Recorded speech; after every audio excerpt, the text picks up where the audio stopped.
Israel's Prime Minister is continuing his tour of the US.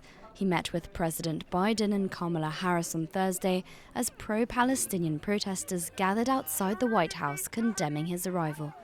But unlike Joe Biden, the US Vice President and presidential candidate adopted a firmer tone with Netanyahu when discussing Israel's war in Gaza.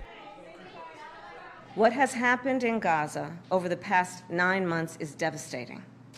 The images of dead children and desperate, hungry people fleeing for safety, sometimes displaced for the second, third, or fourth time.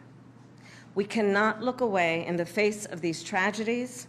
We cannot allow ourselves to become numb to the suffering, and I will not be silent. Kamala Harris pushed Benjamin Netanyahu to reach a Gaza ceasefire deal that could end the suffering of the Palestinian people. There has been hopeful movement in the talks to secure an agreement on this deal.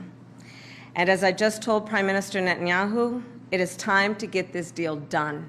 A contrasting scene to Joe Biden's meeting, where the two leaders celebrated the US's long-term loyalty to Israel. Mr. President, we've known each other for 40 years. And you've known every Israeli prime minister for 50 years, from Golda Meir.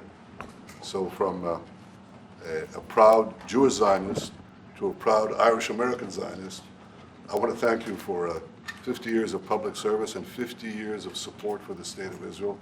Netanyahu is heading to Florida this Friday, where he will meet Donald Trump. The former president and Republican presidential candidate has long supported Israel and its prime minister. The Republican members of parliament cheered Benjamin Netanyahu during his high-profile speech in Congress on Wednesday, whilst 60 Democrats boycotted him.